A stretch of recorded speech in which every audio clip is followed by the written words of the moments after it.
അതിനേക്കാൾ രസം ഇതാണ്.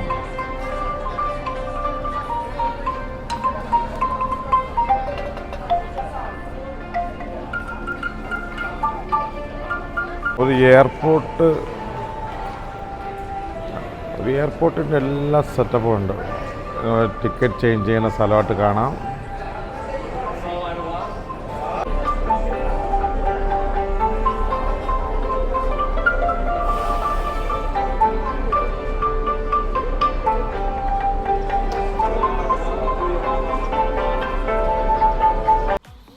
ഹാനോയിൽ നിന്ന് നിങ്ങൾ ഈ ഹാലംബേയിലോട്ട് വരികയാണെന്നുണ്ടെങ്കിൽ ഏകദേശം ഒരു 180-200 കിലോമീറ്റർ വരും ഹാനോയിൽ നിന്ന് ഹാലംബേ. നിങ്ങൾ ഹാനോയിൽ ഒരു 3 ദിവസം സ്റ്റേ ചെയ്തതിന് ശേഷം ഹാലംബേയിലോട്ട് മാറണമെന്നുണ്ടെങ്കിൽ നിങ്ങൾക്ക് ക്രാബിൽ വന്നൊരു 3-3.5 ലക്ഷം ഡോങ് വരും. അതായത് നമ്മുടെ ഒരു 1000 രൂപ വരും. അതേസമയം നിങ്ങൾ ഹാനോയിൽ നിന്നുകൊണ്ട് ഈ ഹാലംബേയിലെ ഡേ ടൂർ മാത്രമാണ് എടുക്കണമെങ്കിൽ നിങ്ങൾ ക്ലൂക്ക് വഴി ബുക്ക് ചെയ്യാം. ഇല്ല, നിങ്ങൾക്ക് അവിടെ തന്നെ ചെറിയ ഏജൻറ്റ് ഓഫീസുകളുണ്ട്, ട്രാവൽ ഓഫീസുകൾ, അവിടെ ബുക്ക് ചെയ്യാം. 1 ഡേ ടൂറാണെങ്കിൽ നിങ്ങളുടേത് ഒരു 1.2 മില്യൺ ബിൽ പേയ്മെൻറ്റ്, ഒരു 1.5 ഒക്കെ പറയും.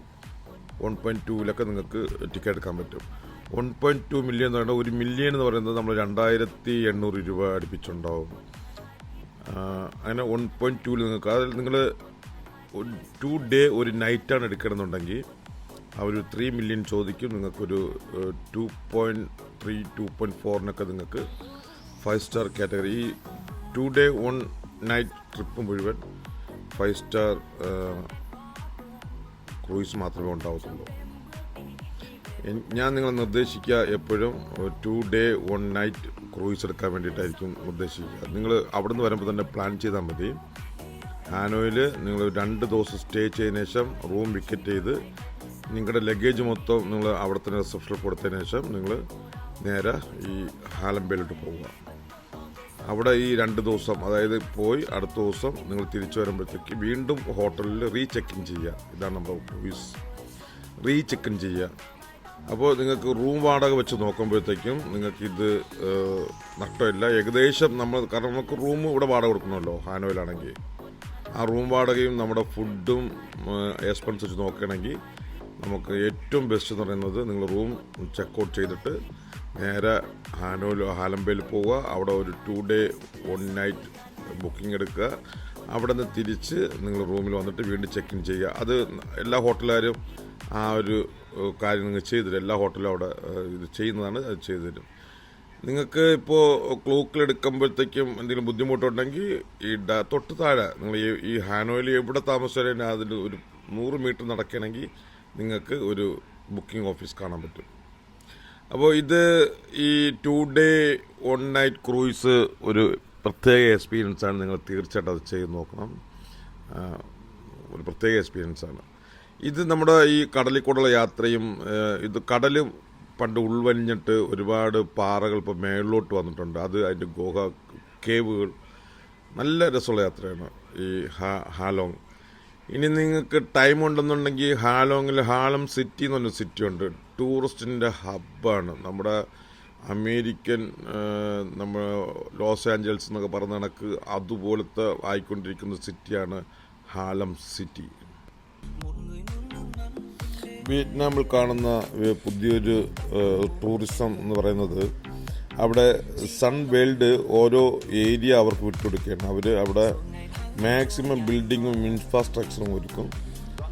എന്നിട്ട് അത് ബ്രാൻഡഡ് ഹോട്ടൽ ആൾക്കാർക്ക് വിട്ടുകൊടുക്കും. പിന്നെ അതിൻ്റെ അകത്തൊരു അമ്യൂസ്മെൻറ്റ് പാർക്ക് ഉണ്ടാവും. പിന്നെ ക്യാമ്പിളിങ് മെയിനാണ്. ഇപ്പോൾ ഈ ഹാലം സിറ്റി എന്ന് പറയുന്നത് ക്യാമ്പിളിങ്ങിൻ്റെ സെൻറ്ററാണ്. അവിടെ എല്ലാ ബ്രാൻഡഡ് ഹോട്ടലുകളും സെറ്റായി കൊടുക്കും. പിന്നെ അവിടത്തേക്ക് ഒരു എയർപോർട്ട് പണി നടക്കുകയാണ്. ഈ കാണുന്ന ഹാലം സിറ്റിയൊക്കെ നമുക്കൊരു 5 വർഷം കഴിഞ്ഞ് വരുമ്പോഴത്തേക്കും അത് നമ്മൾ വിചാരിക്കുന്നതിനപ്പുറം ഉള്ള ഒരു ടൂറിസ്റ്റ് പ്ലേസായിട്ട് മാറും. അതിൽ യാതൊരു സംശയമില്ല. നമ്മൾ ഏതൊരു നാട്ടിൽ പോകുമ്പോഴും ആ നാട്ടിൻ്റെ വളർച്ച നമുക്ക് കാണാൻ സാധിക്കും. അതിൻ്റെ ഗ്രോത്ത്, അവിടെ പണി നടക്കുന്ന ബിൽഡിങ്ങുകൾ, ഇൻഫ്രാസ്ട്രക്ചറുകൾ, നമുക്കത് കാണാൻ ഒരു മാറ്റവും സാധിക്കാത്ത നമ്മുടെ നാട്ടിൽ നമുക്ക് ഇനി ഇത് കാണുമ്പോഴത്തേക്ക് എന്നാണ് ഇത് മാറുന്നത് എന്ന് നമുക്ക് കൺഫ്യൂഷൻ ചെയ്യും. മറ്റ് രാജ്യങ്ങൾ നോക്കുമ്പോൾ അത് ദൈനംദിനം നമുക്ക് അവിടെ കാണാൻ പറ്റും കണ്ണിൽ ഇതൊക്കെ. The baby? Yes. The later you need? Yes. Careful. Because you need working bad careful for the baby.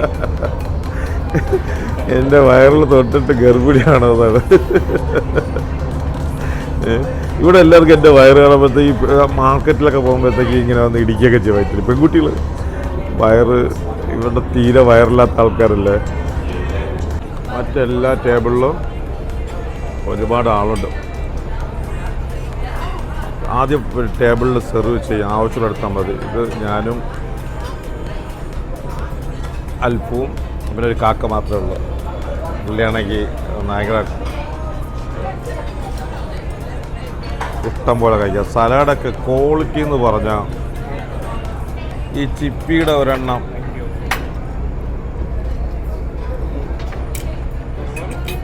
ഈ സാധനം അസാധ്യ ടേസ്റ്റ്.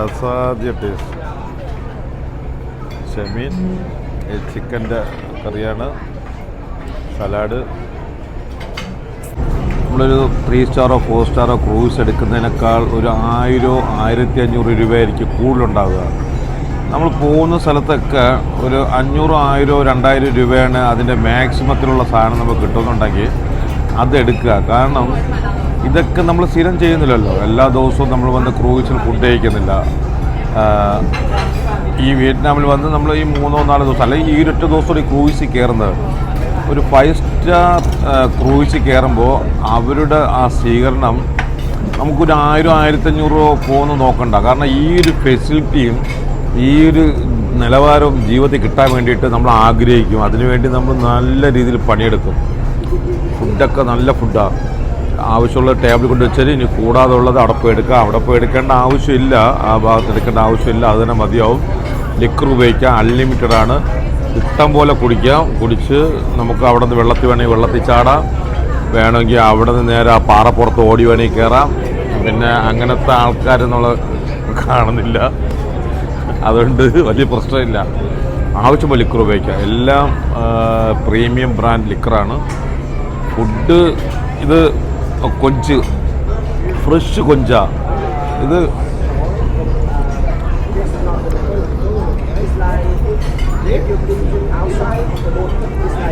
വലിയ മസാല ചേർക്കില്ല. എങ്ങനത്തെ ടേസ്റ്റ് കിട്ടുന്ന ഒരു പിടിയും ഉണ്ടാവില്ല. ഈ ഒരു ചിപ്പിയുടെ ഇത് പച്ചയാണ്, വേവിച്ചിട്ടുണ്ടോ എന്ന് എനിക്കറിയില്ല. പക്ഷെ അസാധ്യ ടേസ്റ്റാണ്, ഉഗ്ര ടേസ്റ്റാണ്, നല്ല ടേസ്റ്റാണ്. അപ്പോൾ ഫുഡ് കഴിച്ചിട്ട് ബാക്കിയുള്ളതൊക്കെ ഇനി ഫുഡ് കഴിച്ചതിന് ശേഷം ഓക്കെ. ഇത് പ്രൈവറ്റ് പൂളാണ്. പ്രൈവറ്റ് പൂളിൽ നമുക്ക് ലിക്കർ ഉപയോഗിക്കാം, അൺലിമിറ്റഡ്.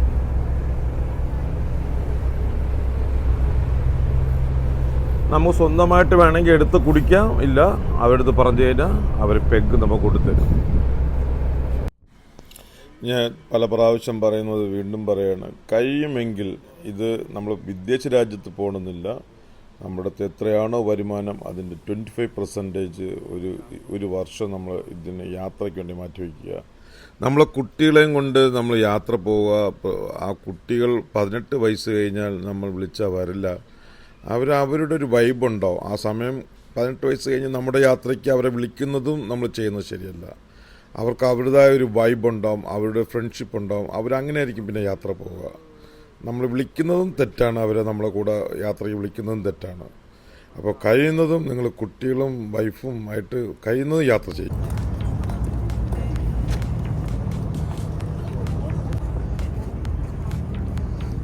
ഈ ബ്ലോഗിങ്ങിൻ്റെ കാര്യത്തിൽ വൈഫ് എന്നെ തകർക്കുമെന്നാണ് തോന്നുന്നത്.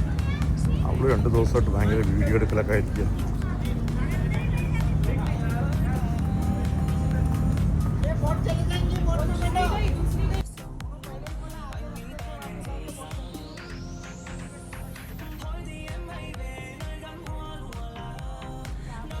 ഇതൊരു കേവാണ്, നല്ല ഹൈറ്റിലാണുള്ളത്. താഴൊക്കെ ബോർഡ് വെച്ചിട്ടുണ്ട്. പറ്റാത്തവർ, കാൽമുട്ടിന് വേദനയുള്ള ആൾക്കാർ, നെഞ്ച് വേദന, വയസ്സായ ആൾക്കാർ മുകളിലോട്ട് പോകാൻ പാടില്ലെന്ന്. പക്ഷെ ഞാൻ രണ്ടും കൽപ്പിച്ച് കയറാനുള്ള പരിപാടിയാണ്. ഇതൊരു കുത്തനെയുള്ളൊരു ട്രക്കിംഗ് പോലെ ഒരു കുത്തനുള്ളൊരു മല. അങ്ങനെ ഒരു 3-4 സൈറ്റുണ്ട് ഇങ്ങനെ ഇറങ്ങാൻ വേണ്ടിയിട്ട്. അതിൻ്റെ മേളിൽ നിന്ന് ഇത് അതിൻ്റെ പകുതിക്കുള്ള കാഴ്ചയാണ് ഈ സ്ഥലങ്ങളൊക്കെ. അതിൻ്റെ മേളിൽ ഇത് മുഴുവൻ ഒരു കാലത്ത് കടലിൻ്റെ അടിയിലായിരുന്നതാണ്. അത് മാറി കടൽ ഉൾവലിഞ്ഞ് പിന്നെ ഗുഹയെ മാറി എന്നാണ് പറയുന്നത്. അതായത് ഇത് ഈ പറയുന്നതൊക്കെ 2000, 3000, 4000 വർഷം മുമ്പുള്ള കാര്യങ്ങളൊക്കെയാണ്. അല്ലാതെ ഇപ്പോൾ അടുത്ത കഥകളിൽ ഇതൊക്കെ മനുഷ്യൻ ജനിക്കുന്നതിന് മുമ്പുള്ള കാര്യങ്ങളാണ് ഇതൊക്കെ.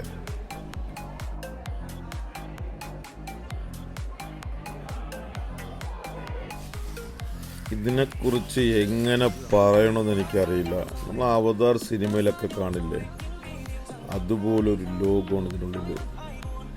ഇതെല്ലാം വന്ന് കാണാൻ എല്ലാവർക്കും സാധിക്കട്ടെ. ഇത് കാണേണ്ടതാണ്. ഇത് നമ്മൾ മൊബൈൽ ഫോണിൽ ഷൂട്ട് ചെയ്തോ അങ്ങനെയൊന്നും ഇതിനെ കാണിച്ചാലൊന്നും നമുക്കത് മതിയാവില്ല. ഇത് നേരിട്ട് കാണണം. കടലിനടിയിൽ ഒരു ലോകം. അത് കടൽപ്പുറ്റാണോ ഉൽക്കയാണോ? ഇത് പാറ അല്ല. ഇത് ദ്രാവകം ഒലിച്ചിറങ്ങി അവിടെ ഇതിൽ വലിയ സ്കെൽട്ടണൊക്കെ ഉണ്ട്. അതായത് നമ്മുടെ ജുറാസിക്കിൻ്റെയൊക്കെ പോലത്തെ വലിയ സ്കെൽട്ടണുകൾ കടലിൻ്റെ അടിയിൽ മരിച്ച് കിടന്നിട്ട് ഇത് കടൽ ഉൾവലിച്ചപ്പോൾ ഈ സ്ഥലത്ത് ഉറച്ച് നമുക്ക് കാണാൻ പറ്റും. ഇതിനെ വർണ്ണിക്കാനൊന്നും സാധിക്കില്ല. ഇത് നിങ്ങൾ കാണുക തന്നെ വേണം. ഇത് ജീവിതത്തിൽ എല്ലാവർക്കും കാണാനുള്ള ഭാഗ്യം ഉണ്ടാവട്ടെ. ഇതൊരു പ്രകൃതി അത്ഭുതം തന്നെയാണ്. ഇത് എങ്ങനെ പറഞ്ഞാലും മതിയാവില്ല. ഒരു വലിയ സാമ്രാജ്യം. കടലിൻ്റെ നമ്മൾ കയറി മേളി വരുമ്പോഴത്തേക്കും ഈ ചുറ്റും കടലാണ്. അതിനുള്ളിൽ 5000, 6000 വർഷം ഇത് തൊടുമ്പോൾ തന്നെ പൊതുവേ എനിക്ക് അങ്ങനെ ഒരു ഫീലുള്ള ആളാണ്. മനുഷ്യനൊക്കെ ജനിക്കുന്നതിന് മുമ്പ് ഉള്ള പ്രതിഭാസങ്ങളായത്. ഇത് ആദ്യം കണ്ട മനുഷ്യൻ്റെ അവസ്ഥയൊക്കെയാണ് ഞാൻ ആലോചിക്കുന്നത്. ഈ പുള്ളി ഇങ്ങനെ കയറി വന്ന് ഇത് ആദ്യം കാണുമ്പോൾ പുള്ളി ഇത് കണ്ട് എന്തായിരിക്കും പുള്ളിയുടെ ഫീൽ എന്നാണ് ഞാൻ ഇപ്പോൾ ആലോചിക്കുന്നത്.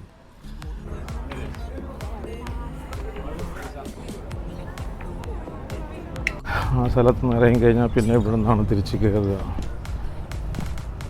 ഇതാണ് ക്രൂസിലോട്ട് പോകുന്ന പാത.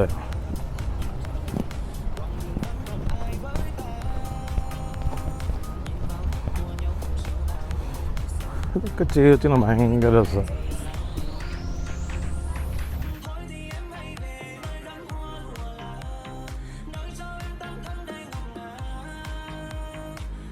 നമ്മൾ ഓരോ സ്ഥലത്ത് പോയിട്ട് തിരിച്ചു വരുമ്പോൾ ഇവരിവിടെ ജ്യൂസ് അടിച്ച് തയ്യാറാക്കി വെച്ചേക്കും. നമുക്ക് ഏതൊക്കെ ജ്യൂസാണെന്നുള്ളത് ആദ്യമേ ചോദിച്ചിരിക്കും.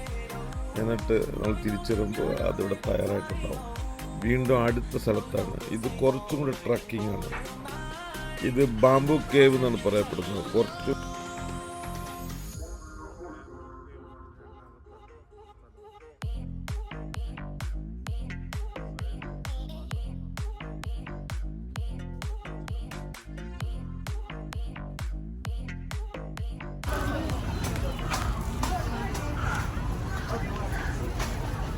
തളരം വിരിക്കാൻ വേണ്ടിയിട്ട് ഇടയ്ക്കിടയ്ക്ക് ഇടത്താവളമുണ്ട്. കുത്തനെ മലയാണ്.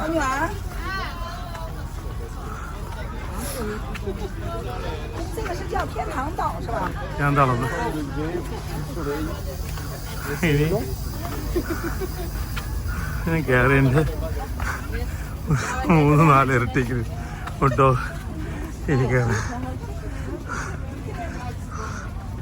തളർന്ന്. മാറുടെ തടിയാന്ന് പറഞ്ഞുകൊണ്ട് ഒരു ചൈനക്കാരെ ഓടി കയറി പിടിച്ച് കയറാൻ വേണ്ടിയിട്ട് ഒരു റോപ്പ് കൊടുത്തിട്ടുണ്ട്. എൻ്റെ ബാക്കിൽ വരുന്നവരൊക്കെ എന്നെ പല ഭാഷയിൽ ചീത്ത വിളിക്കുന്നുണ്ട്. അവിടെ നിന്ന് വീണ്ടും തുടങ്ങി. ഈ സായിപ്പുകാർ ഡെയിലി രാവിലെ ഒരു 5-10 കിലോമീറ്റർ ഓടുന്നതാണ്. അവർക്കിതൊക്കെ സിമ്പിളാണ്. എന്റെ കളിയാക്കി ചിരിച്ചാണ്. അതെ, ഇതിന്റെ മേളിൽ വരുമ്പോഴുള്ള കാഴ്ച, മേളിൽ കയറി നോക്കുമ്പോഴുള്ള വ്യൂ. പിന്നെ ഇത് താഴെ ഇറങ്ങണം. രസമുണ്ട് കേട്ടോ, കാണാൻ രസമുണ്ട്. തിരിച്ചിറങ്ങല, കയറുന്ന അത്രയും പാട് തിരിച്ചിറങ്ങാനില്ല, എന്നാലും പാട് തന്നെയാണ്.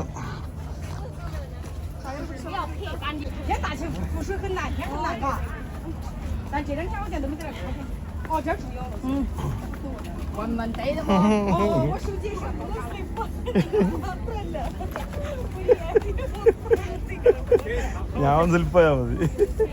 ഞാനും കയറാനോ ഒരേ റിസ്ക് തന്നെ.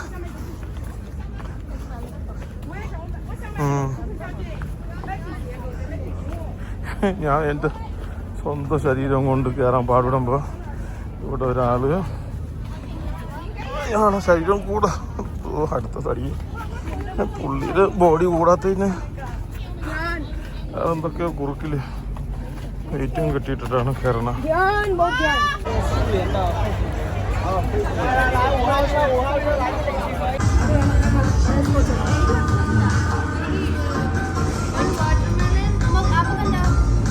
Fashion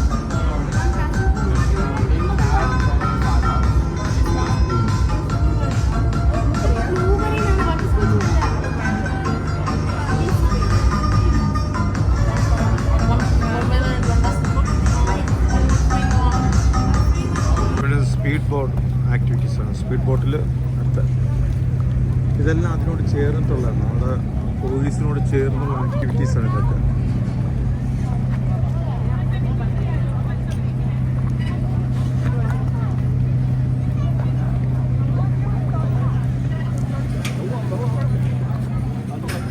And islands, and most of the name of the island, yes, is one name after by the shape or by the. From here you can see on our right hand side you can see one island.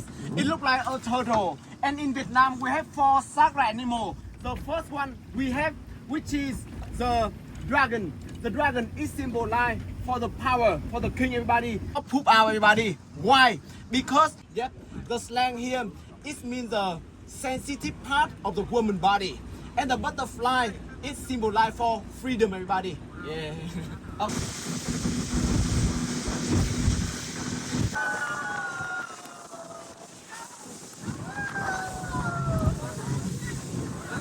മാത്രമല്ല അവർ നമ്മളെ ഓരോ point കൊണ്ടുവന്ന് അതിനെക്കുറിച്ച് കുറച്ച് വിവരണം നടത്തി കുറേ selfie എടുത്ത് ആദ്യം നിൽക്കുന്ന ആളെന്നെ നമ്മളെ ഓരോ ഫാമിലിയായിട്ട് കൊണ്ടുവന്നിട്ട് സെൽഫി എടുക്കും.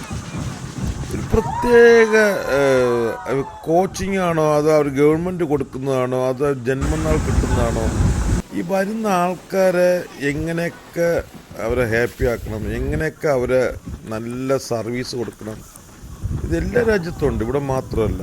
അല്ല നമ്മളിവിടുത്തെ പോലെ സ്പീഡ് ബോട്ടിൽ കയറ്റുക, അങ്ങോട്ടും ഇങ്ങോട്ടും ചരിക്കുക, നമ്മളെ പേടിപ്പിച്ചു കൊണ്ട് വിടുക, ഇത് മാത്രമല്ല അവിടെ സ്പീഡ് ബോട്ട് എന്ന് ഉദ്ദേശിക്കുന്നത്. From here you will see a woman on our left hand side from the Cape body. I will take your picture from here. Yes, we can see. You can see? Yeah. Yes. Everybody here work for a landlord, and the landlord loved her, wanted to marry her, but he didn't know that she already had another in her heart. Everybody, yep. And the landlord promised her that let her come back to her homeland to get married with her, symbol of Buddhist. But also this is a national flower of Vietnam, everybody. So you can see why we choose